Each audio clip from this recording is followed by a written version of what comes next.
I know you're out there. I can feel you now. I know that you're afraid. You're afraid of us. You're afraid of change. I don't know the future. I didn't come here to tell you how this is going to end. I came here to tell you how it's going to begin. I'm going to hang up this phone, and then I'm going to show these people what you don't want them to see. I'm going to show them a world without you.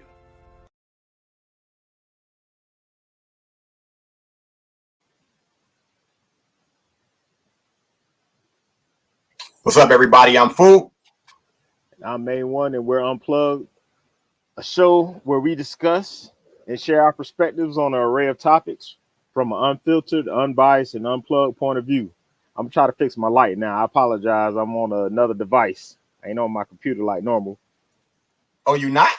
Nah, I got some. I got some guests. You know the holidays. I got some guests, and they loud as shit.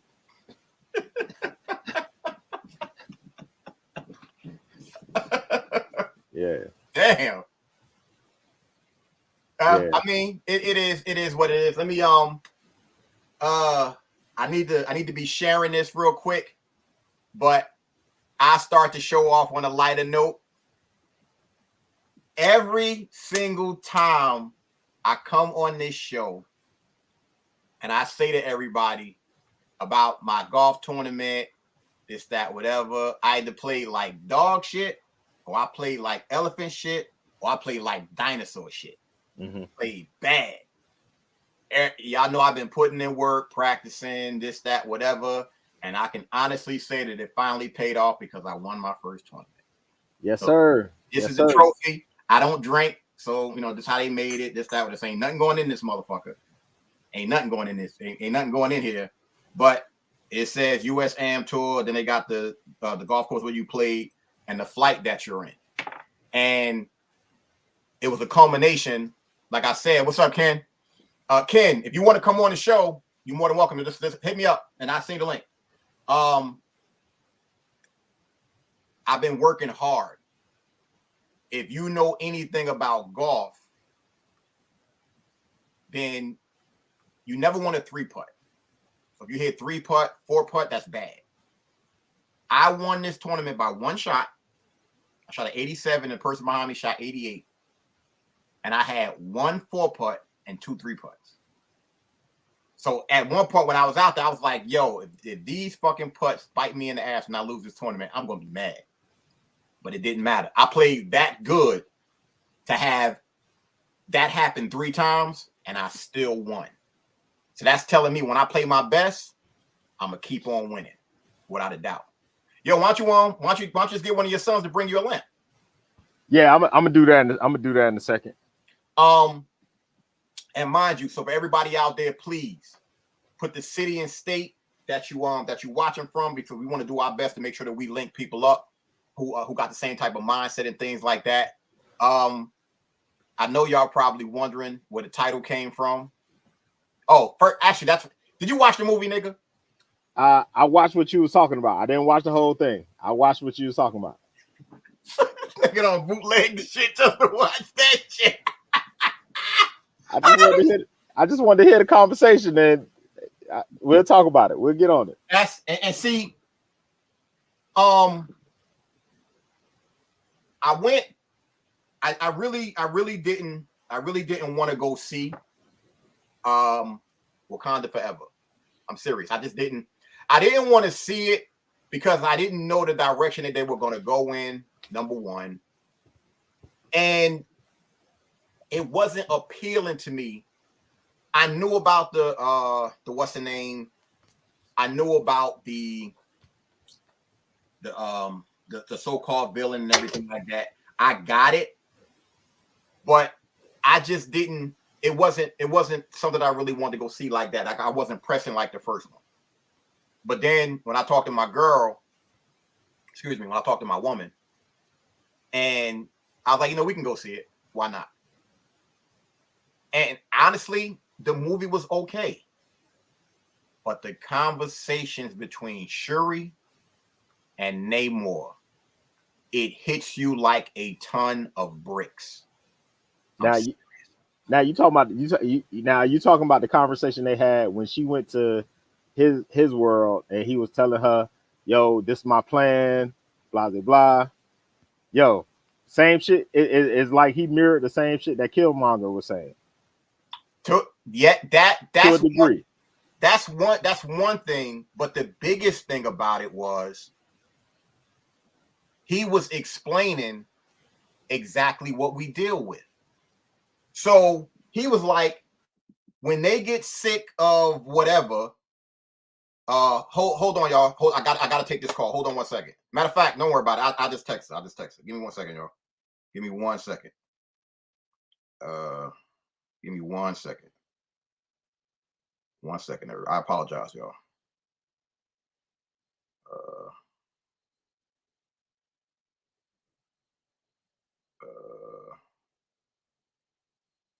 Okay.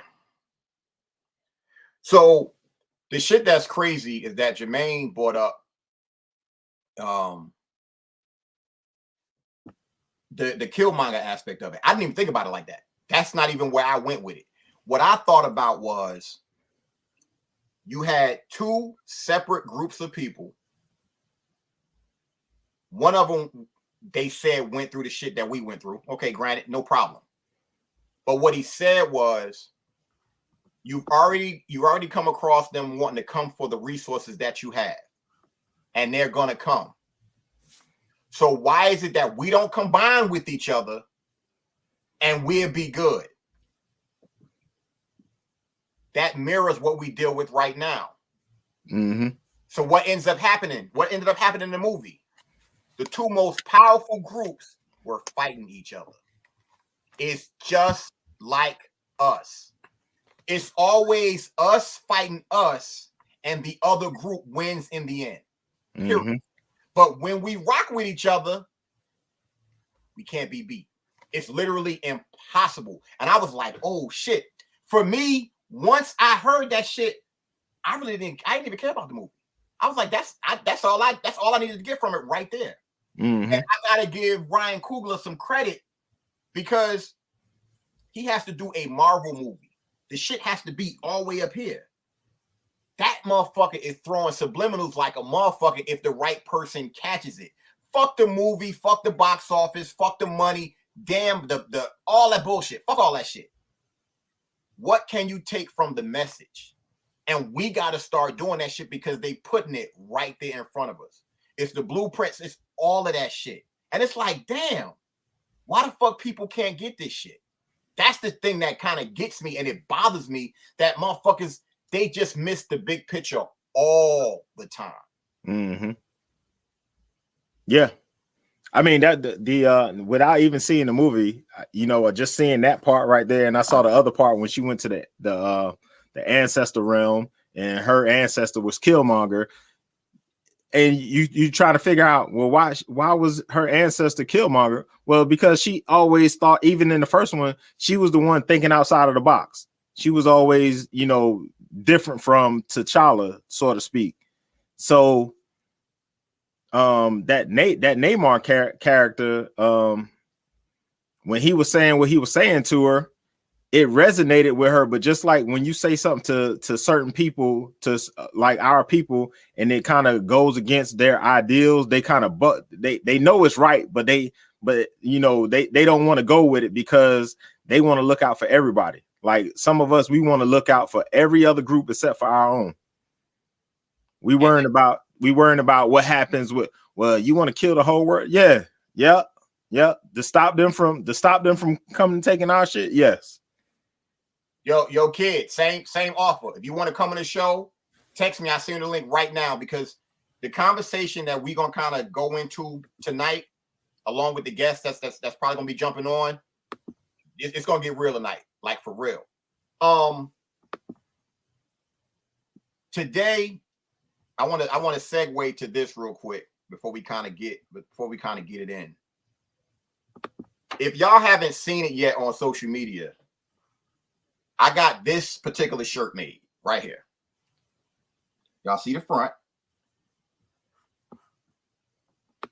And this is the back. If y'all can read it. Don't worry about the cursive writing. That's just there. It won't be on the original shirt.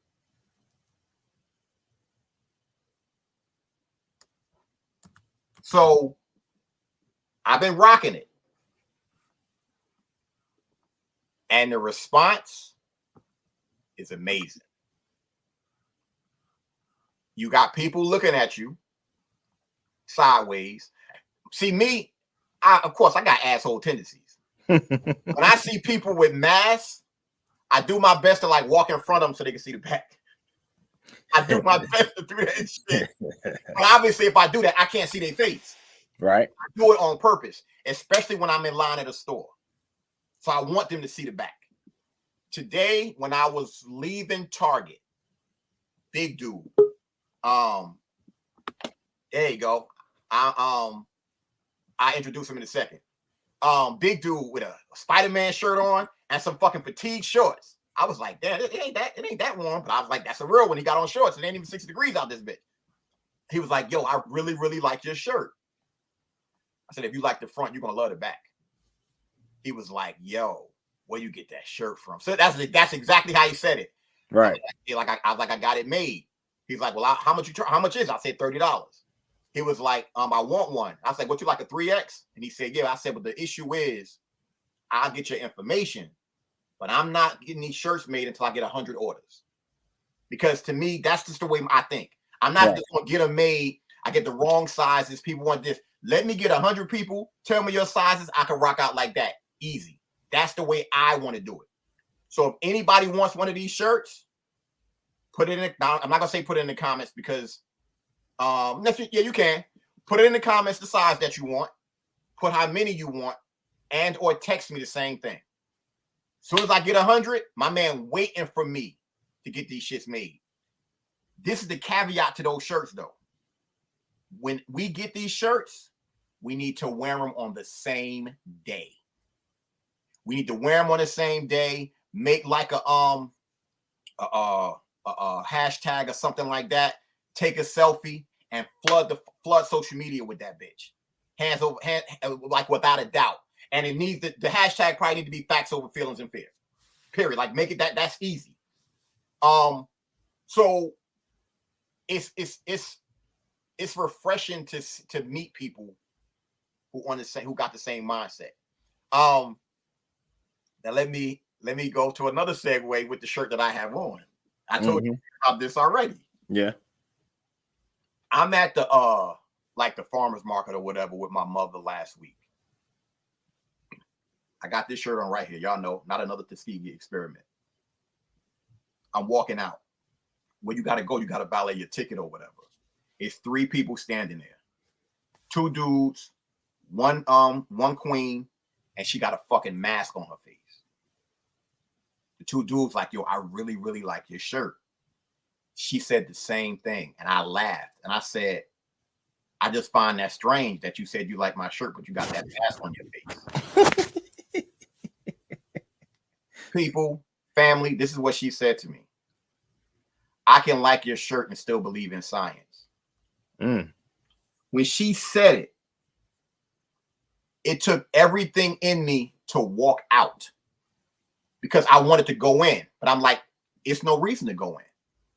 I made my impact with the shirt. The dudes liked it. She said whatever. Why have that conversation? Because obviously she don't get it. The fact she can make that statement was one of the dumbest things I've ever heard in my life because it was hypocritical and it was an oxymoron. Why the hell why? You got that mask on your face. Science, but y'all get where I'm coming from. Right. But this is what we deal with. This is truly, truly what we deal with. And it's the most frustrating thing in the world. I'm gonna go ahead and bring Arthur on. If you are a regular viewer, you know who he is. This my man's. We met on Clubhouse, big brother, and he's very, very knowledgeable about trust. The thing that I love is that Jermaine, the way he sent me the text, I was like, what the fuck is he talking about? Like, this shit don't make no sense. Then I was like, oh, that's what he talking about. I called Arthur. He picked up the phone. He's like, yeah, I do it. I ain't busy. And I was like, perfect. Because y'all know when it comes to us doing this show, our objective is to always give you information that you need. And this is the type of shit that we need. So without further ado, I want to go ahead and welcome back Arthur. Wait a minute. Hold up now. Is that a button up or is that a collared shirt? Which one is it? Collared? Polo? Well, you do know that I play golf and I'm always looking for sponsors. You know how I go. Bruh. I send you a handicap. Huh? What's the handicap? Oh, my index is a 16-1. Oh, but okay. No. But here's the thing. About 3 weeks ago, I think, when I was in Chicago, I shot the second best round of my life. I shot a 77. So yeah. I know I'm not a hacker. No, I'm not a hacker. Yeah, I see you. Yeah, you get your numbers down, huh? Yeah. Like it. Yeah. I but like. Before we get into the trust shit, I got two knowledgeable brothers on right now, and I'm going to say this, and I hope y'all kind of feed off of it and add on to it. I made a video today, and I was like, we always talk about being on code, how other people are on code and things like that, and exactly what is it that we need to do, what can we do together that could be universal and shit like that. And the first one that I came up with is that as original men and as original women, we need to stop celebrating European holidays. Period. Point blank, period, end of story. Why are we celebrating Easter? Why are we celebrating Christmas? Why? It doesn't make any sense. It's not even going to the next level of creating our own holidays. We need to stop celebrating the holidays that they give us, because who benefits in the end? The only person that benefits in the end is them. They're the ones that's going to benefit in the end because it's financial. Every single holiday, it's money attached. Every single holiday, motherfuckers either at the stores buying shit or you're at the supermarkets buying food. It's one or the other. Why is it that we create our own shit and we bring that? Well, Ken, I get what you're saying, but you get what I'm talking about. The commercial side of it. That's what I'm talking about. We have to start putting that money back in our communities, and we need to come up with our own holidays. The number one to me, fuck Black History Month. The fuck out of here. It's a slap in the face any motherfucking way. They want to give us the shortest month in the year. Fuck them. Nah. But we have to start moving like that in order to move forward. And I think that's not a bad first step, because that's not hard. And the second one should be stop supporting these fucking designer brands. Fuck them. I don't know if y'all do it, but I'll be watching little videos with Country Wayne, the YouTube videos. And one of the characters is Mike. Mike is always wearing Balenciaga shirts. Why? I tagged him on some shit and said, yo, you need to stop doing that shit or whatever. But they be in their own world and they brush that shit off. No. Fuck no. So I'm putting that out there. That's for the people that's watching and for the two brothers that's on. How do y'all feel about what I just said? I think you're right on point. But you got to remember, these celebrities, it's all about status with them. So they don't really care about, I'm pretty sure he probably saw your message and he probably like, man, fuck that dude. I'm going to wear what I want to wear. So, man, fuck these celebrities. That's what I say. Yeah. If we're going to really take a good examination, I don't think the issue is that people are buying designer wares or that they want to have a thing that gives them an exclusivity. I think it is where the dollar is actually being directed if we're going to look at it. So it's not a problem if it were on a FUBU dynamic, if it were created and produced and vertically integrated from our community. And these were cycled back into programs that develop those brands, the logistical support, the retail distribution support. So it becomes a vertically integrated brand. And by buying that thing, we reinforce our own production and ability to compete in a global market for our own intellectual property products that we bring. Right. See, It's how you spend the money. It ain't spending the money. Gotcha. Yeah, and to even go deeper with that, I think one issue that we have also is that when we do buy, and I'm doing my best to get away from saying the word black. When we do buy within our own, especially the ones that make a lot of money, how many of them are actually giving back to the community? Are they just taking that money and running, or are they actually giving back to the community? That's like, I think these are the conversations that need to be had, because in my personal opinion, cats just want to get their money and bounce, yo. Like that's just it. And it's like, damn, even when we think about the communities and shit like that, our communities are fucked up. Ain't nobody gonna take care of our communities but us. But them motherfuckers will damn sure come and buy it up. Well, I don't think it's a fact that they don't give back. They give back to things that are not what I'm looking for this word. They give back to things that don't raise eyebrows or put themselves on the radar. So yeah, they'll give some money to a community center, or they'll maybe build a community center, but they're not going to go and buy a block, or go into a neighborhood and where it's abandoned houses and say, hey, we're going to buy all these houses and put people in them. You know what I'm saying? They may do some stuff that are really not substantial, you know what I'm saying, with their dollars, but they're not going to do something that's going to like put them on the radar as far as, oh, you trying to build, we spend all this time and effort trying to tear down this damn community and you trying to build it up. Oh no. I mean, they're scared of that, in my opinion. Yeah, I definitely I most definitely can agree with that. And all we can do is do our part. And I know one thing. Big things have started with two people. Oh. They started with two people, and it can grow fast.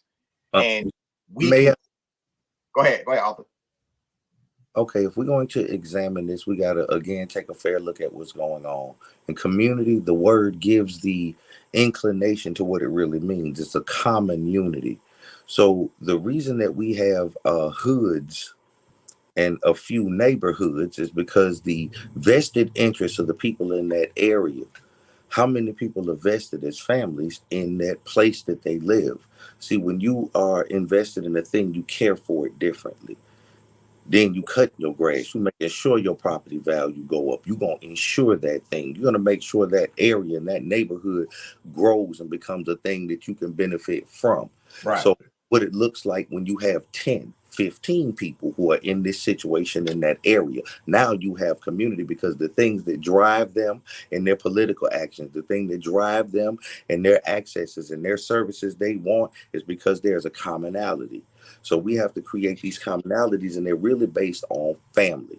This is the one true thing that is missing when it comes to creating generational cycles of money, generational economics, and long-term real benefit for the groups and members of families as they go throughout the dynamic of business. This is what other cultures present when they come to this country. That's why their businesses are in neighborhoods of people who look like us, and our businesses are not in neighborhoods of people who look like them, because they come with a community mindset. So they work family first.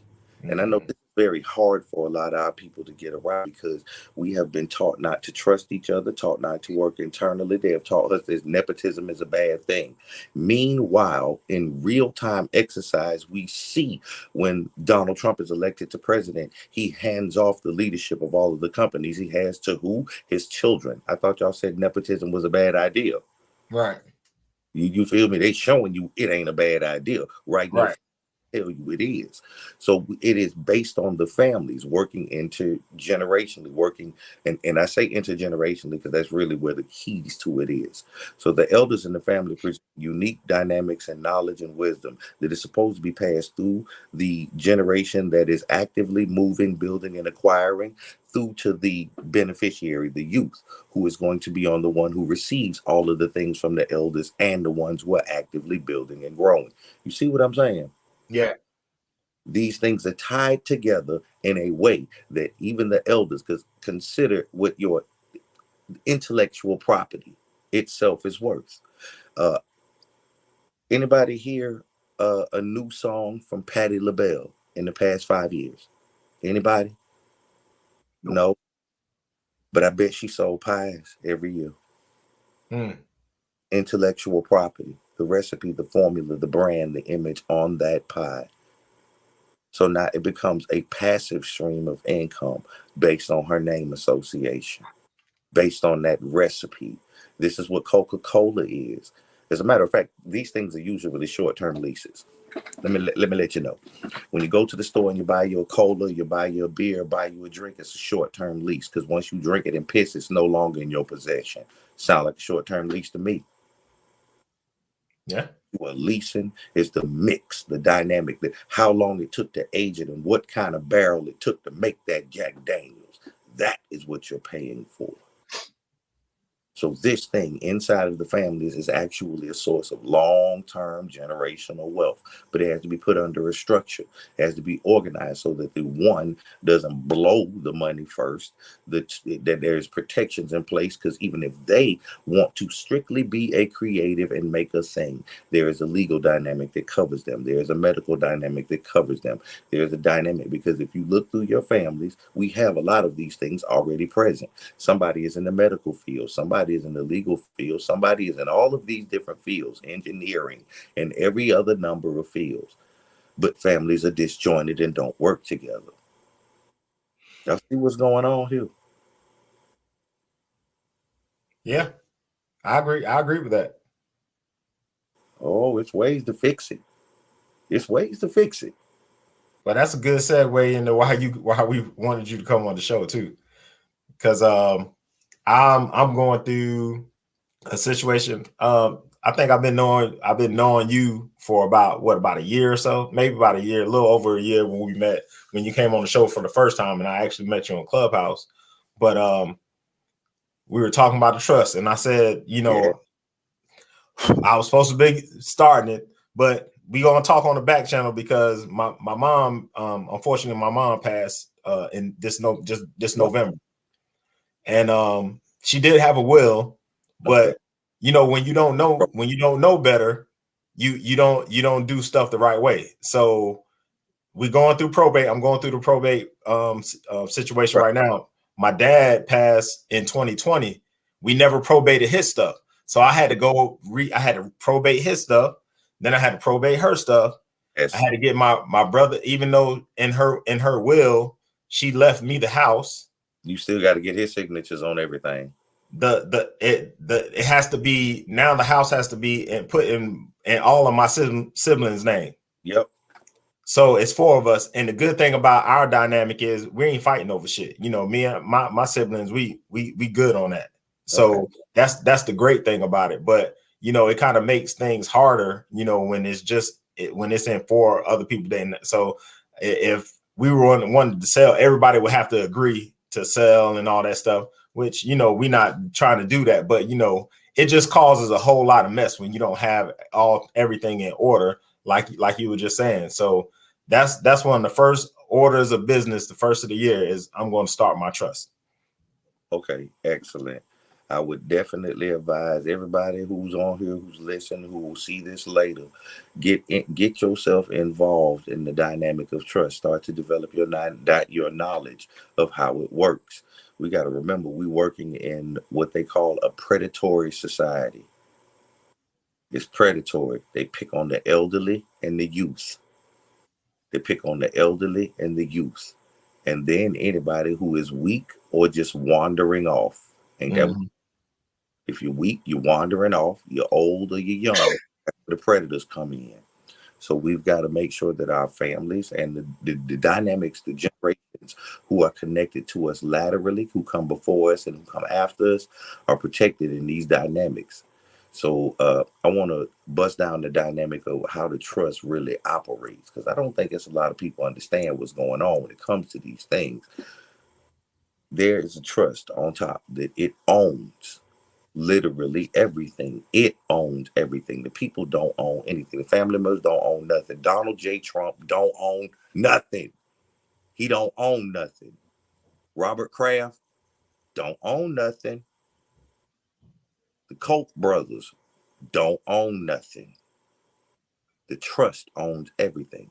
They just are trustees of that trust.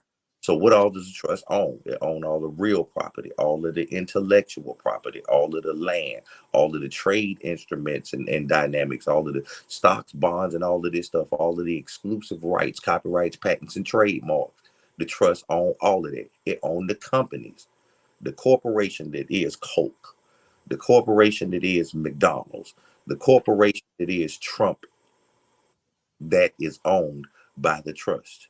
The family just worked there as trustees. Mm. Call it a family office, if you will. The way you just broke that down, and you know, I have somewhat of an understanding of it, but I want to use me for an example of what you think I should do. I got a page about, you know, me playing golf and getting better and things like that. And I know I can do something with it as far as growing it, but I want to be able to utilize that intellectual property. So if I wanted to do that, what would be your suggestion? Publish, copyright, trademark, patent any of the processes that it take you to produce that are unique above any other ones. Copyright all of your scripts, all of your dynamics that you use to put together your show. You feel me? Trademark all of your brands, all of the things that are logo to sign, everything that is all of your IP that goes on your merch, all of those things. Now, take those things and let them all belong to your trust. The trust owns them. And now you can have a company that is started under that trust to manage those things. See how that works? But with you saying that, and I guess this is where the shit can get tricky, at least for me. That's exactly why I'm asking. I'm talking about the brand of the golf thing. Oh, yeah. I'm talking about the no, golf. no. But what I wanted to say was, I also want to start a trust for me. So if I want to start one for me personally and separate the golf thing, is it going to be separate or does it fall up on just under me? Okay, hold on. I'm gonna let you see my face right here. Okay, no. Okay. And the reason I do it like that is because the dynamic is the trust is the way that you sever your liability from the asset. You feel me? So the intellectual property of that show would be an asset. Do you want to have the liability of you tied to the asset? So let's look at Tiger Woods. Tiger Woods was golfing, but his branding and all his stuff was tied directly to all of his money. Tiger Woods golfing. You feel me? So when this thing got hit, he lost all of the things associated. Harvey Weinstein just got convicted again. You think that's going to stop his check from Lionsgate? Nope. Okay, then. That part. So I hope that helped clear that up. You want to say it so that it is its own thing, and now it can run with or without you because the Russell they make wear flight. They make stuff. You feel me? Mm-hmm. Apparel. You know who they are? Nope. They've gone through the personal branding dynamics, and now they're just branding off of the dynamic of the brand and the product. So Arthur, what if you already have? Because I have a couple of LLCs already. So how do I roll them into? Do I have to sell them to the trust or transfer them to the trust? How does that work? I don't like LLCs bumping up against the trust because Okay. there's liability carried through an LLC to be passed through. So it should be some type of corporate formal board in between them, an INC maybe, and then the INC can buy the LLCs backwards. Okay. So And start the don't devalue your company and try and buy it for $1. Buy it for what the company is worth. right. Because you buying the accounts. Or you buying all of the debt, all of the credits and everything associated with the LLC already in existence anyway. So you buying it, and who gonna receive the money? The LLC, but you own the accounts. Right. So you start your trust. Your trust buys your LLCs Trust and owns the INC. You need an ink. You INC. need formal, something that absorb whatever the liabilities. There's a few different types of liability when you dealing in the realms of business, commerce, and estate. So you dealing with the civil liability. And that's the liability every time you do business, the dollars transferred or there's some type of commercial activity. Regulatory liability, and that covers whatever industry or businesses that trust may be doing in, be they credit, be they a physical business, be they international shipping, be they whatever. There's a regulatory liability. Then you have the taxable liability. You feel me? So these things have to all be managed and maintained in a particular way. This is where that INC comes in place because it manages all of the root dynamics of a business. So the optimal dynamic is your trust on top, real property, intellectual property, land, trade instruments, and rights, all belonging to the trust. That trust having three subtrusts: a corporate subtrust, a family subtrust, and a nonprofit subtrust. Under your corporate subtrust, which would run down the center, that is the corporation, the INC, the formal one with the board of directors. It's there. It is your finance, legal, accounting, human resources, customer retention and management, information and technology, marketing, contracting, and security. All of that is handled at this level. Your risk mitigation, taxes for your regulatory, your statutory, and your civil mitigation is done here. Your losses, your profit and loss, your spillage, and all of your projections for your quarterlies, for everything from your research and development budget down to your payroll. Everything is handled at this level. This level also requires that the officers, whoever they are, whoever sits in these seats, be their member, manage, or manager manage. Y'all know the difference. Member manage when you are a part of the management team of that thing. Manager manages when you hire someone to do that till such time as you can have someone who is member managed do it. And you can do it vice versa, and it works for a few different reasons. Because if you member manage, then you bear zero responsibility in the direction of the company. And if you watch companies like it's a few companies that just went on where the CEO stepped down over the actual direction of the company and handed it off to a manager paid in order to handle the direction of the company, thereby severing their liability for the direction of that business. So all of these people who sit in these seats, no matter which position they are, they're required to do education, training, corporate mentoring, on-the-job training, and intellectual property development. Why? Because you're going to be sending beneficiaries through there to learn how to be trustees. This is what owns all of the companies. So if you have LLCs, you know how they say it, incorporated, and you got your name on the line, it would not be your name on the line. It would be the name of this corporation on the line when you started that LLC and any other subsequent LLC. It would be that corporation's name on the line that incorporated that company. And you would be a W-2 employee. Why? Because as a W-2 employee, your company gets a benefit for you when they pay payroll. But as an LLC, your money is an owner's draw and it counts against your company. Got it. Got it. So they operate these ways for very specific reasons. So what are the optimal companies that this INC should?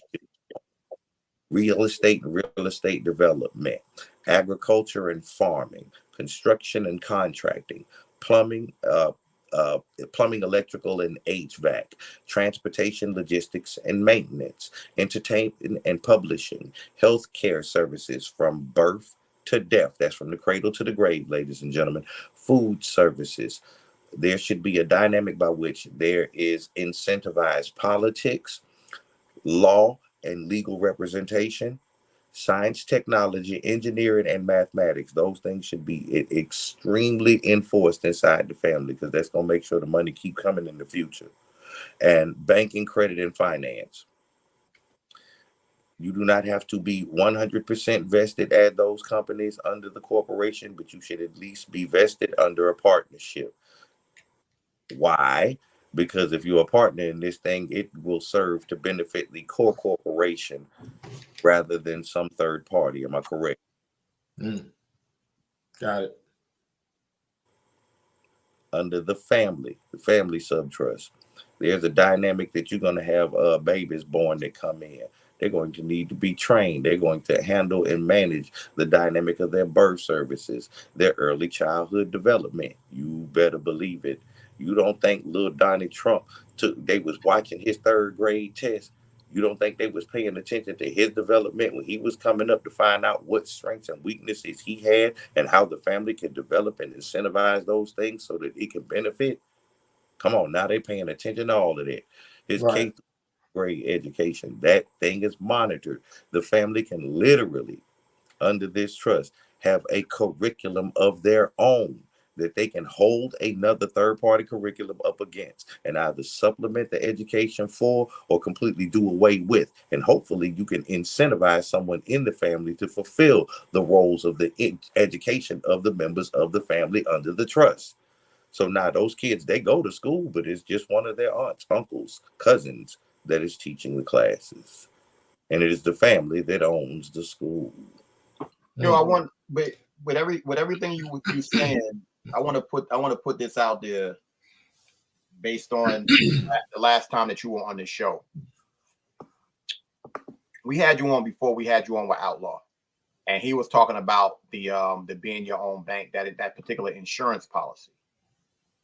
The one thing that I learned kind of recently, because we didn't touch on that, I don't think we touched on that on the original on the other show, was that, oh Lord, we got a hacker. Jesus Christ. Nah, My man. it's all good. It's Yeah. all good. Matter of fact, I think we got the option to hold up. Block. Block user. Yeah. Oh wow. When you have your trust, is it one of the first steps? Anybody who's involved in the trust, based on that insurance policy stuff that we talked about, everybody has an insurance policy that goes in that trust. That's one of the trustee assignments. Yeah. At that level, that's one of the trustee assignments for the key people who operate under the business in the trust. And then on the family side, there's a trustee assignment that at that birth services. Remember I said birth services. That's one of those birth services. When those babies are born, it's literally a trustee's responsibility to check in, check up, and then 15 days after that child is born, put index universal or a life insurance policy that has a compound interest dynamic against it, so that the child not only pays for their own growth, but they become their own insurer. The reason why I said that is because I was watching, you know how those videos pop up and everything like that. And the guy had brought up saying, when you have a trust, if a person in the family wants to start a business, you get the money from the trust and you have to pay back the trust, how everything goes or whatever. And obviously, God forbid, when you die, that death benefit goes into the trust. So it's always money. It's always going to be money going in, and you never have to worry about no fucking GoFundMe's and shit for funerals and all that shit. You got to worry about none of that. But you have that taken care of, and you also have that fucking that benefit going back into that trust, so it always grows. Yes, it keeps a cyclical dynamic of monetaries, and it incentivizes the members under the trust to benefit each other. Really, it does it. If you do it correctly, it does work.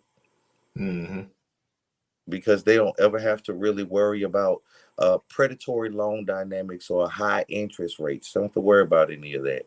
They don't have to worry about funding to start their first companies or corporations. I think Donald Trump made a statement that his father gave him a small loan of $1 million. Well, all of them got a small loan of $1 million. Every one of them is part of the trust. It's for them to develop a business if that's the direction they want to go. Right. It's set up for it. You see the money comes back to the trust. If we look at Trump University, the educational dynamic that they set up, why is it that when the school filed bankruptcy, they didn't lose anything, not even the property that sat on? Because he didn't own it. And it was its own business, its own INC by itself, set up as that thing. So when it filed bankruptcy, it filed bankruptcy. Then it filed Chapter 11. If you look up 11 USC 904, you'll see exactly why it filed Chapter 11. Because remember who funded the money to start the school, who he was in debt to. But nobody in debt, but nobody with the family trust. They were the ones who owned all of the stuff that the university sat on. So when he filed Chapter 11, 904, he didn't have to relinquish any of the properties. He didn't have to relinquish any of the things. We gonna get back to this because we're gonna mention this a couple times throughout this particular show. But Arthur, let people know, number one, how they can contact you. I already have it, but I want you to let them know how they can contact you, but also give people a little insight of how much it'll cost for you to help people start this process. Okay, this is what I'm gonna tell you now. First, you can contact us on IG. It's the N Jones Agency. The N Jones Agency. It's just us. Yeah, the N Jones Agency. You can do a Google search or whatever. We have IG. We have other social media dynamics. There's a few ways that you can contact us. Now I'm not gonna do a thing for you because what I speak about, this is not a thing that you can have done for you. If it were that simple, then you could just go to a lawyer, get you 125 pages of a thing put together. But if you do not know how to operate it, then what good is it doing you? Right. Having the keys to a car but not knowing how to drive. Right. So I kind of help you get into a place where you understand. I have a master class that we've already put together. It's about 3 hours or so, and it covers the dynamic of bringing together the trust. It explains to people that are going to be the key role in bringing a trust together, how to bring to do an asset analysis and how to transfer those things via a Schedule A. And that's just the document you put all your assets on, and then you transfer them into the ownership of the trust. It comes into some of the things about naming your trust and what you have to do in order to organize and operate it, because who cares if you have it if you don't know how to use it? It teaches you how. So now you know how to build a trust. So now when you need to make an addition, a change to your trust, you can.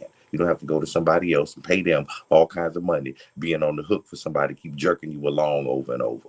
I ain't about that. Did you said N as in Nancy Jones Agency, right? Yes, N as in Nancy, the N Jones Agency. You said the N Jones Agency. Yes. That's why I'm typing it in just so I can find it and make sure. And I was gonna go ahead and put it at the bottom. Yeah, that's good. That's good shit. Yeah, I'm definitely, because I'm doing all this running around. They got me running around getting this paperwork, even though I kind of pretty much had a lot of this stuff together. But being that, like I said, we didn't probate my dad's, so I'm having to, redo his and all this kind of stuff. So that man, look, yeah. And correct me if I'm wrong. So the probate court acts as a trust. Is that correct? What they do is they're the intermediary. The probate court is the intermediary, because there was a dynamic by which there was a will or it was an intestate. Then they kind of step in because the law says they have to settle the matters of the estate, especially when it comes to any outstanding debt or credit. Mm-hmm. So what they do is take in position the creditor by priority in front of any family or anybody else who would get access to a thing. So if you're a beneficiary in a will, that means you're gonna get the thing after the right. And that right. might, man, every time the probate court assigns a lawyer to the estate. So now that lawyer get paid from the estate. And then every time a creditor comes up and has a complaint or a thing that has to be disputed or anything that has to be proven or proof or anything that has to be validated, then you're going to get a stamp from the clerk and then a disposition, and all of them come with a dollar value. And they go back and forth and back and forth and back and forth. Eat at the estate. They pull it apart like. Yep. And that's how a lot of people lose their houses and their property because of that. Because for one, it makes you so tired and frustrated that a lot of people just say, just F it and don't bother. We can't do that. Oh yeah, but you know, and you probably heard stories of people just saying, well, you know, they don't go through the probate. I know somebody right now who family member died and they didn't probate their house or nothing, and now it's tied up in probate. The Well, house this went into foreclosure because they weren't paying the mortgage. The house is in foreclosure, but it's wrapped up in probate right now. okay, it's in probate because of what you just said. Because there was lien or a levy against the property. There Right. was one person contesting ownership of a thing. That's Yeah. what probate was. Now, had that property been owned outright with deed and no lien or levies, free from liens or levies, it wouldn't have had that same probating experience, depending on how much the property value was worth. Right. And that's the beautiful thing about my situation, because my mom and dad house was paid for. So Okay. Yeah. I got the title Yeah. already. Yeah. I Yeah. just have to go through the process of getting it transferred out of their name. Yep. You know. Yeah. And you can't do it till after the estate cleared. You know that, right? Right. Yeah. They already gave me a date. I think the date that was on it, because I was just up there today. It was September of 2023. So they got to publish it for like 3 consecutive weeks But they got to publish it for a month in for the a paper. month. Right. Yeah. For a month. A month in the paper for those intervals that the estate is going to be. As long as nobody comes against the estate to contest it, then they can get the estate through probate a lot quicker. Right. Right. And it won't cost as much. The quicker they get it through, the less it costs. Because man, they eat them up with probate. And y'all did good keeping mom and dad house in the family. Because I'm gonna tell you, it's a lot of them. Boy, when the elders hit that nursing home and they hit them hospitals, They boy, them selling it. vultures, you hear me? They be flying, swooping around. Well, it's not so much that they sell them; they have them sign over their value interest in the property so that they can pay for their care. Right, right. Because they got to run through that first Yes, before like Medicaid or Medicare kick in or whatever. yes, and they do this thing called a 5-year look back. So if the property is in their name up to them 5 years, then they charge it against them like it's theirs. So that's why they got them elders got to get up off of them things, get them deeds and them things cleared, so that if they hope to or wish to deal with any of the things that the system has to offer them as far as social programs, they need to have almost an indigent looking status, but have access to a thing. Man, they knew exactly what they was doing when they came up with this damn shit. Boy, they knew what they was doing. Oh yeah, man, they had to make people like Elon Musk them take a decent salary. They had to make them take one. Like they literally had to put a law, the tax code. Look, you have to get paid this much, because why would they need to get paid? You get taxed on your income. What they need for? Based on what you said a few minutes ago about you helping them and guiding people along the way and everything like that, are there particular books that people need to be reading? Yeah, it's actually, I've got a list, a library of books that I actually be reading. But you guys can do Trust for Dummies. I have a book called Economic Clarity. Economic Clarity, Clarity. And it is a reference manual. It will help to get some of these things in your head as to how business is truly operating in this country, how things are really going on. Because they like to tell us one thing, but it is something much different. They have the people out here assuming all of the risk. They'll tell you that an LLC is a good idea for any business, and it is not.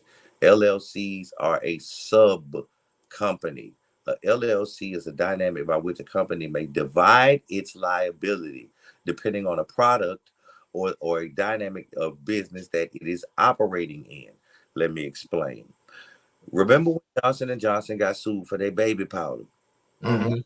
They got sued for their baby powder, not for their entire product line.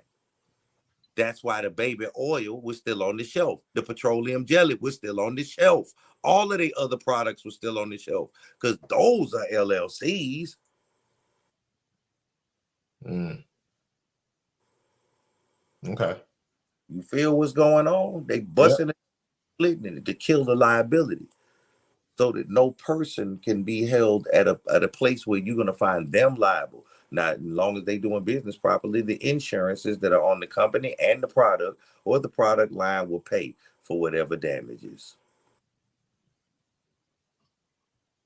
Did you say? Wait a minute. The Economic Clarity book. That's your book or a book to get? That is our book. That is one of the books we have produced, Economic Clarity. Okay, but the Trust for Dummies, that's different. Yeah, Trust for Dummies, that's different. And there's a Wise Concise Trustee Handbook. That's a downloadable. Yeah, I'm looking right now. Yeah, that's downloadable. Wise Concise Trustee Handbook.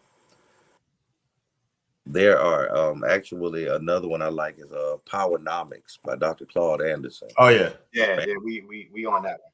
Okay, good stuff. Just so you understand what's going on. Because have you read Dirty Little Secrets? I haven't. No, I'm not one to front on anybody. I am very fucking lazy. This is first and foremost. I didn't go to Amazon. I went directly to Dr. Claude Anderson's website, and I bought the 5-book package, and it came with a couple of DVDs. Okay. I have the books. Okay. I know what's in the books. Yeah. And I ain't read shit. Hey, he got some fire in there, man. He got some electrifying, man. He got some goodies in that book, dude. Oh yeah. He got some goodies in that book. Yeah, Dr. Anderson, I absolutely love how he presents and what he presents, because he really does have some dynamics by which, and under a communal dynamic, we can alter the trajectory. I like to think that I put in some of the family pieces that need to go, and some of the understandings and concepts that need to be brought to bear, so that people start operating in the right dynamics. Because I hear a lot of crazy stuff, man. I hear people saying, "Oh, I heard somebody say in the room, you won't have to pay taxes." Okay, then. All right. Let me know how that work out for you then. Now, what they probably meant to say was we're not supposed to be paying taxes. Yes, you are. How you say that? It's nothing in the Constitution that say we're supposed to be paying taxes. It absolutely is. Not on our income. It absolutely is. Oh, you got to show me that then. Okay, hold on. We're going to go to the United States Codes.house.gov. We're going to go ahead and bust that open. And we're going to go to the front matter. Oh, yeah, I'm finna show you. Oh, no. It absolutely is. Come on, let's go ahead up here. You know what? You're going to make me do a class about this here. Somebody was asking me about this the other day, because we went over it the other day, and we was in there pointing it out, because we do a constitutional study group, a law study group every Sunday. So yeah, you do it on Clubhouse, or you do it on your website? Do it on our Zoom. Okay, so once you get to that uscodes.house.gov, go ahead and bust open that front matter, the very first one where it says the organic laws. You said US code what? .house.gov. uscode.house.gov. I want you to bust open that front matter, and I want you to scroll on down the way it says the Constitution or organic laws. Okay.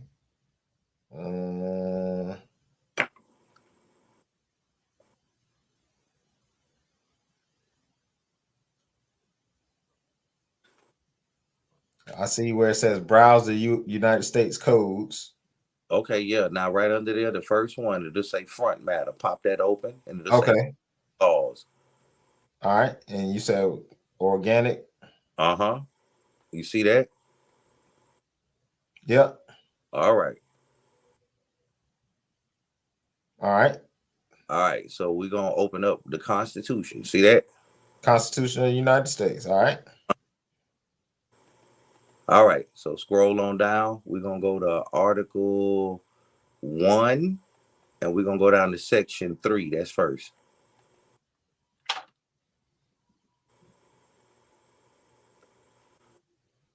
What'd that say right there? Article 1, Section 3. Hold on. representatives, and direct taxes shall be mm-hmm, portioned mm-hmm, among the several states. Hold on, I'm trying to make the screen bigger. Which may be included within this union according to their respective numbers, which shall be determined by adding the whole number of free persons, including those bound to serve service for a term of years, and excluding Indians not taxed, 3/5 of all other persons. The mm-hmm. actual enumeration shall be made within 3 years after the first meeting of Congress of the United States, and within every subsequent term of 10 years, Mm-hmm. in such manner as they shall by law direct. The number Mm-hmm. of representatives shall not exceed one for every 30,000, but each state shall have at least one representative.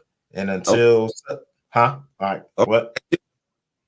That's just the first one. Well, that tells you you're gonna pay taxes just because you got representation. That's just the first one. Now we're gonna go down to Section 8, I believe it is. What is it? Section 8. Yeah, the Congress shall have the power to lay and collect taxes, duties, imposts. We're gonna go that one. And excises to pay the debts and provide for the common defense and general welfare of the United States. Yeah, we're gonna go down to that one. That one say you pay taxes too. Yeah, that part. Mm-hmm. Yeah, but where does it say you pay it on your wages, though? What to keep going? I just want to show you first. They say they can collect them. Then I'm gonna Okay. show you on income. Come on, we're gonna keep rolling. Hold on. I'm on my phone, so is Mm-hmm. 9. Section 8. The All right, Congress shall have power 9. taxes and duties. All right, Section 8. Okay. Congress shall have the power to lay and collect taxes, duties, imposts, and exercise to pay the debts and provide for the common defense and general welfare of the United States. But all duties, imposts, and excises shall be uniform throughout the United States, to borrow money on the credit of the United States, to regulate commerce with foreign nations and among the several states and with the Indian tribes. Mm-hmm. Okay, let me scroll back. Hold on, I got to scroll through because we just hit them, but I don't have them all just annotated. I go through and grab a couple of places where they refer to the dynamic by which you pay taxes in this place. Because I hear a lot of folks saying that, but yeah, no. And then I'm gonna show you why you pay them and what you pay them on. Okay, let's go down here. Let me see. I think it's another inference to them as well. Every bill should have passed. Hold on, because I have to. I'm like doing a quick scroll through, looking for the keywords that surrounded it when I came across it myself.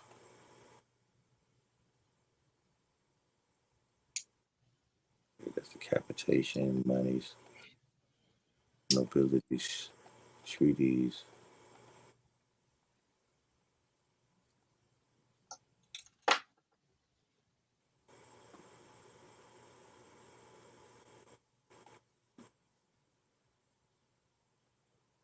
Where is it? The state shall.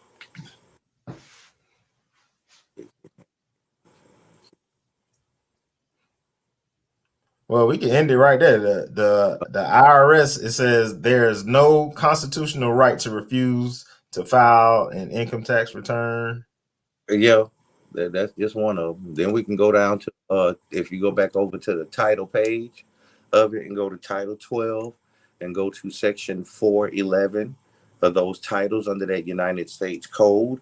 That'll tell you again Well, why you I, paying. I'm gonna go through this. I can't do this on my phone. This is acting up. So I'm gonna go through it. But I believe you. But I'll go through it on my own. Well, I'll bust this down right quick and I'll just read this one off. This is 12 USC 411. 12 USC 411. And it is the issuance to reserve banks, the nature of obligation and redemption of Federal Reserve notes. If you look on your money, it's a Federal Reserve note at the top. Mhm. Federal Reserve notes to be issued at the discretion of the Board of Governors of the Federal Reserve System for the purpose of making advances to the Federal Reserve banks through the Federal Reserve agents as herein set forth and for no other purpose are authorized. Period. So you're not even supposed to be using them unless you're an employee of the Federal Reserve Bank or the Federal Reserve System. The said note shall be the obligations of the United States and shall be receivable by all national and member banks of the Federal Reserve Bank and for all taxes, customs, and duties. The purpose for them notes in your pocket is to pay taxes. Okay. That's literally what it say right here in the codified law. They shall be redeemed in lawful money on demand. Now, wait a minute. They shall be redeemed in lawful money. What does that mean? If they're not, that means they're not lawful, doesn't it? If you can use them to get lawful money, they are not lawful. And demand at the Treasury Department of the United States in the city of Washington, District of Columbia, or at any Federal Reserve Bank. 12 U.S. 411. So yeah, you paying taxes because you're using their fake paper to do it.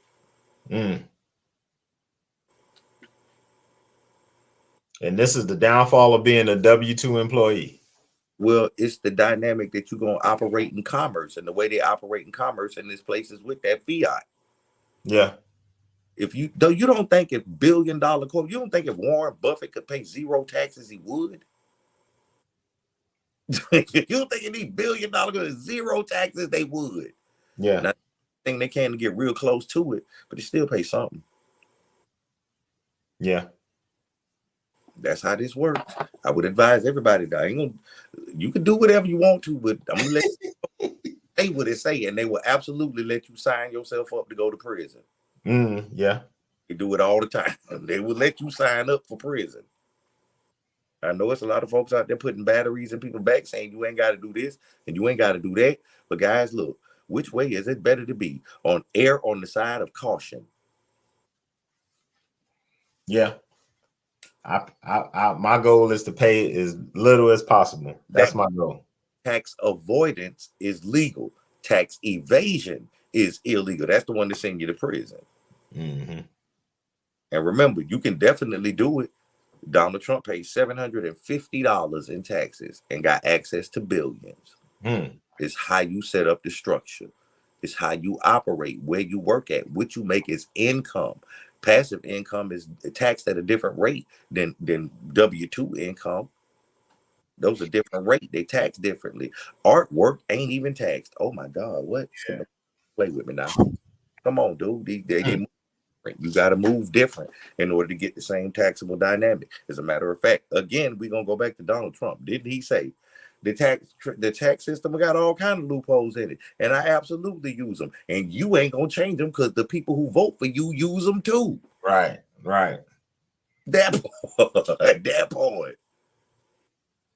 So and that's why this whole facade about him opening up his taxes, he don't give a shit. He do that to help y'all. Open them up. Shit. Well, look, you see, they ain't even argue about his taxes though.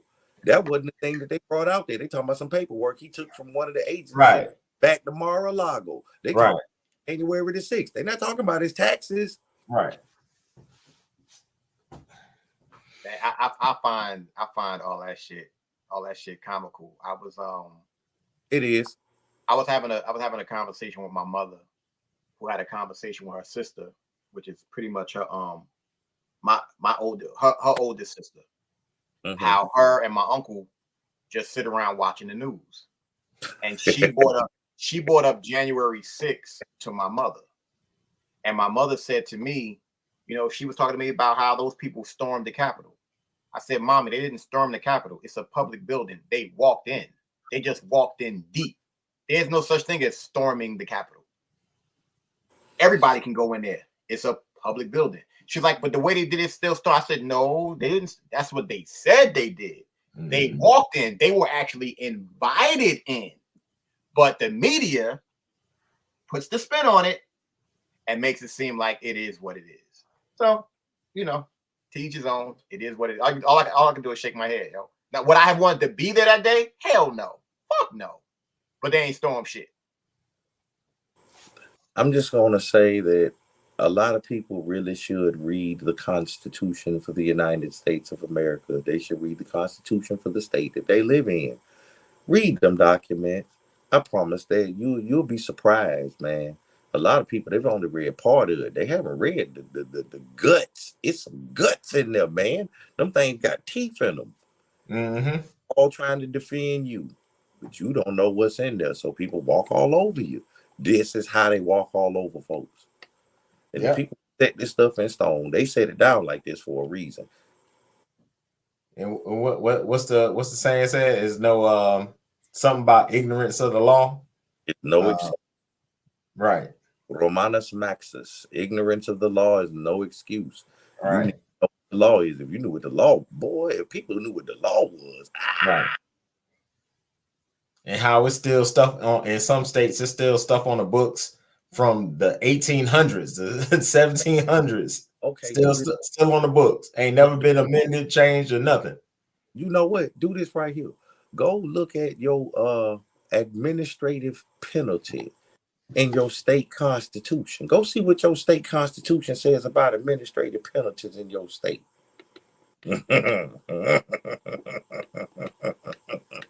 Go take a hot look at it, for real. Here in my state in Florida, it's Article 1, Section 18 of the Florida Constitution. Article 1, Section 18. That's the administrative penalty. What? I ain't gonna read it. I want one of y'all to read it because y'all think I was lying if I read it. You read what it say. Article 1, 18, Florida Constitution. You said Article 1 what? Section 18 of the Florida Constitution. You can be like, wait a minute, what? Yeah, your Constitution got it in there too. I just don't know y'all particular code and address. Yes, he's in South Carolina. I'm in Georgia. I'm gonna be doing that. I'm gonna read up on the Georgia shit tonight. Yes, sir. Article 1, Section 18 of Florida. That thing funny. It's even with you saying that, it's funny. It's funny that you say that because I watch a lot of those videos on Facebook with the First Amendment audits.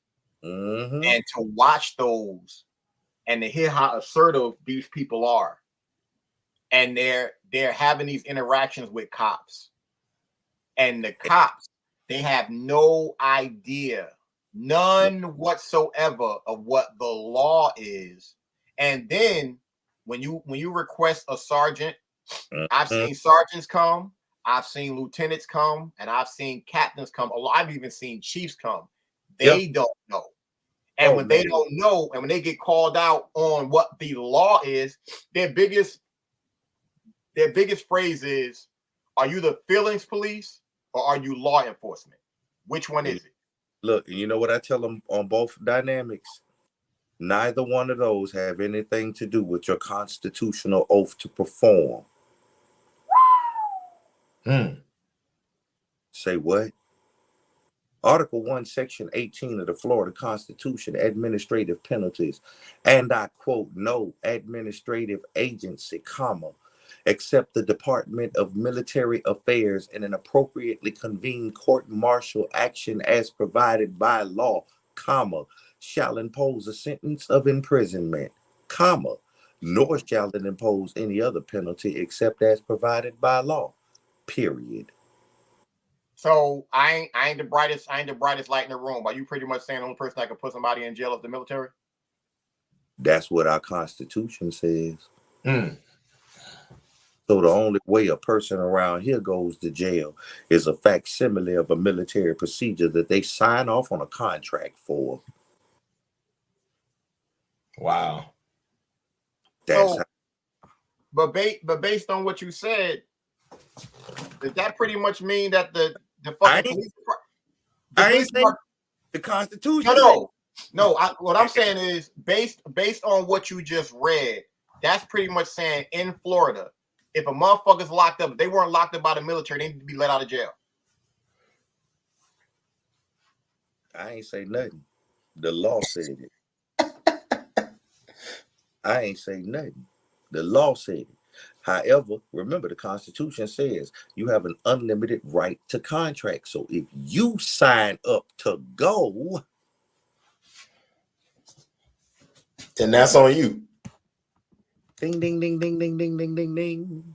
That's what happening in all of this stuff. Everything is contracting. You're using a pen to kill yourself. Be careful what you use your pen for. What are you signing up for? Have you read the EULA for the video game you like to play? These end user license agreements and these contracts sign that some of these things are not benefiting us, but we're not reading them. We're not properly contracting. So we get stuck with the terms and conditions that we did not negotiate. And let people know again, when is your class? Every Sunday where? The law class is every Sunday on Zoom. It's every Sunday. We do a Zoom class. If you go to our IG, the N Jones Agency, if you go to our IG, we've got a link tree there, and we have like links for all of the different things that we bring to the table, the classes, the books, the different strategy sessions, the different, because it's a lot of different things that we bring to the table, guys. It'd be too much to try and cover all that stuff. And I personally don't like selling myself.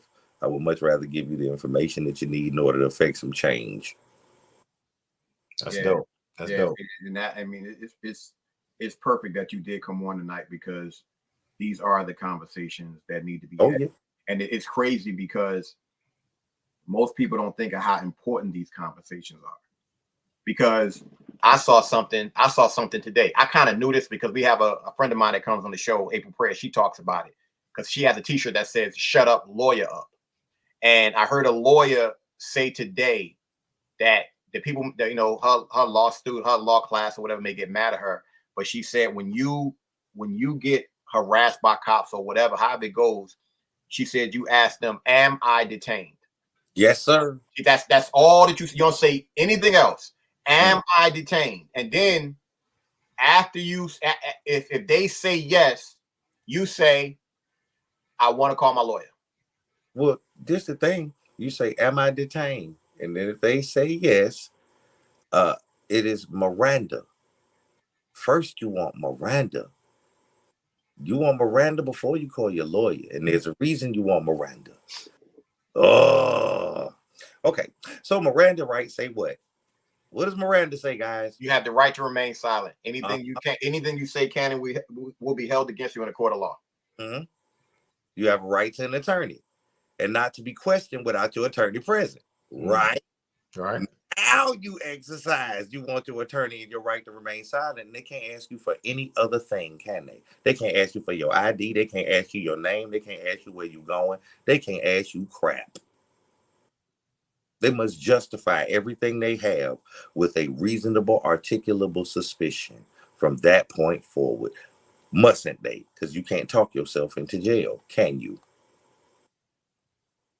See, the funny thing is you breaking it down, and me being a criminal justice, I have a criminal justice degree, but I didn't learn this and understand this back then.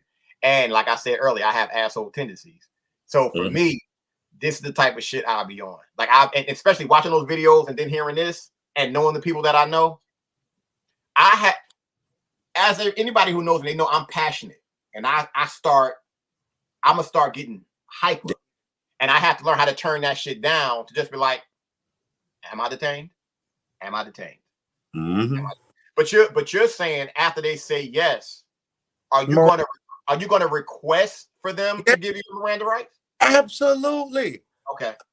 That you follow the proper procedure and the law and read me my Miranda rights since I'm detained. For the record.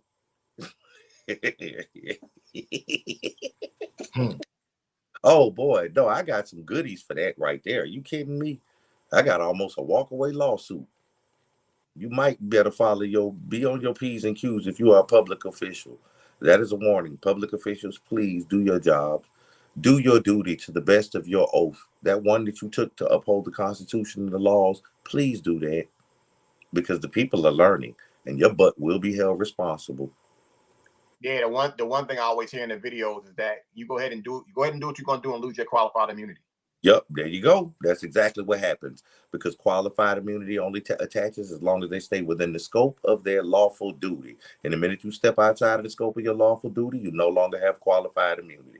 And not only are you in trouble, but your department in trouble because the supervisory dynamic and the performance evaluation is a requirement.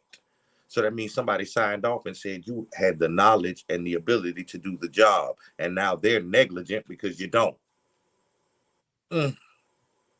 Right. See, I think we all fall in, I'm not gonna say we all, a lot of us fall into the trap. I know for me, I gotta stop coming in this room, laying down in this comfortable ass bed and chilling out. And I gotta grab these goddamn books and read this shit so that I can have a better understanding too. Because I saw a monk the other day and he was saying something about repetition and how powerful repetition is. And my immediate thought was repetition may be boring, but the progress is priceless. The progress you're gonna get from that repetition, you can't put a price on that shit. It's literally impossible. And if you keep on doing the same shit over and over again, you know, with the right intent, it's game over. It's game fucking over. Oh yeah, man. I advise everybody to learn the law because when you do, one of the most powerful things you can learn is the oath of office for a public official in the place that you live. It's a different look. When you state aloud, on and for the record, I formally request that you operate in good faith under your oath pursuant to Article and Section of your Constitution. Here where I'm at, Article 2, Section 5B, to wit, you solemnly swear that you will support, protect, and defend the Constitution and government of the United States and the state, that you are duly qualified to hold the office under the Constitution of the state that you have entered, and that you will well faithfully perform those duties which you have entered, so help you God. Put it in the record. Maybe you're going to move a little different once that's put in the record. You want to get out there and start performing these duties. I'm going to let you know who you are. Now you go ahead and perform these duties. And if you cut the rug, you already know what's going to happen. Because if you violate that oath in any way, shape, or form, you don't have a job. And you know that too. Yeah, I'm about to be reading up on Georgia shit without a doubt. Because I know where and it's crazy how you really think about it. You're in Florida, I'm in Georgia, and he in South Carolina. We like right state right above. I know.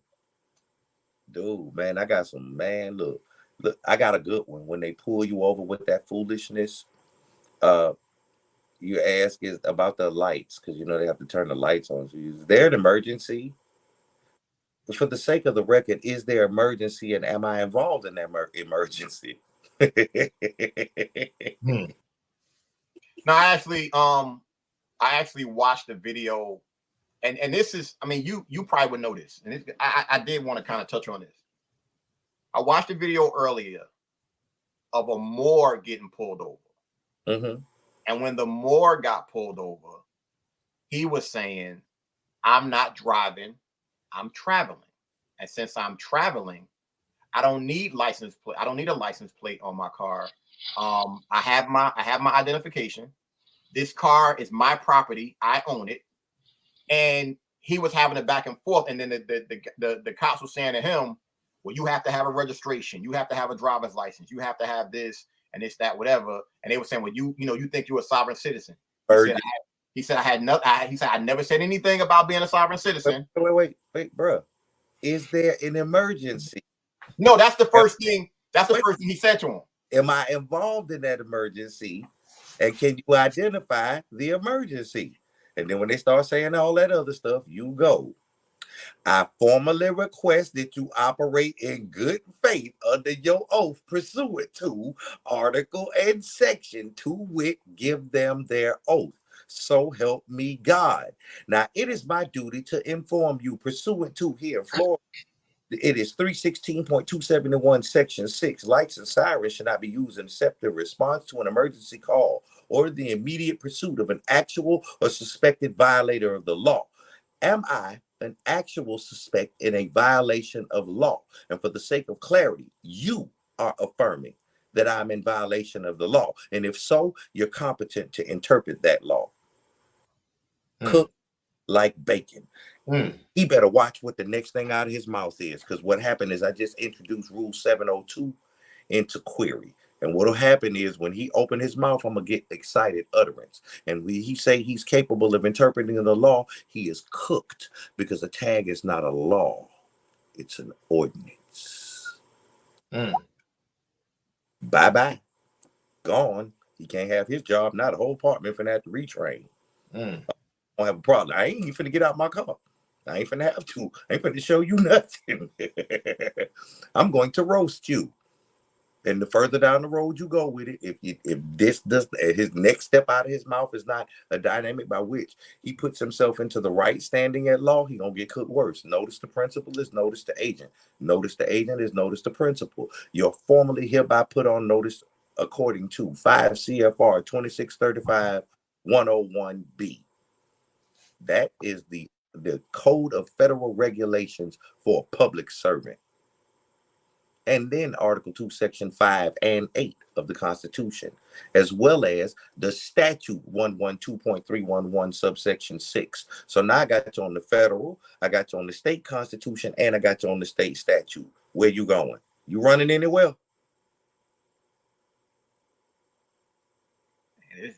This shit, this is like, it's powerful, because the average motherfucker, they're not going to do it. It's too much. It's too hard for them to put in the work to learn this shit. Hard. This ain't hard. If you can memorize the words to 50 Cent song, then this ain't hard. If you can memorize the wrong words to it, remember a dance, remember how to play a video game and beat it to the end, then this is not hard. You remember what you want to remember. Exactly. And this is how you remember how to keep your ass out of prison. So I'm like, this one on the level of importance.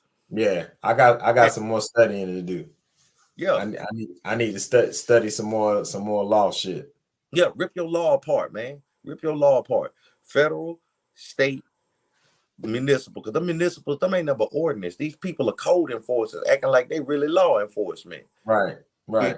They ass under their code enforcement, because half of them don't know what they out there doing. Yeah. Well, Arthur, man, we appreciate you coming on, man, and dropping some gems and some knowledge, man. We appreciate it. Oh yeah. Don't log off, because I thought we probably both want to talk to you. Okay. So hold on for a few minutes. Okay. For everybody out there, we thank you.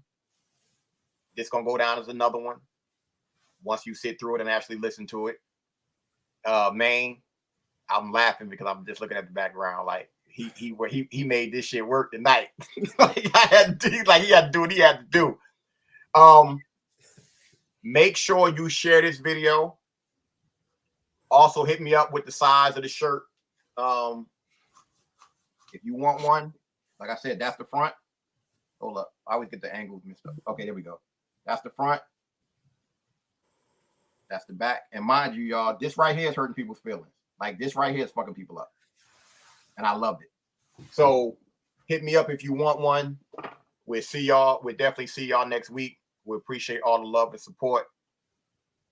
And it's not going to stop. If they go hard, we have to go harder. Don't ever forget that shit. Because they not going to stop, yo. Nope. We love and appreciate every single one of y'all. And we'll see y'all next week. Peace.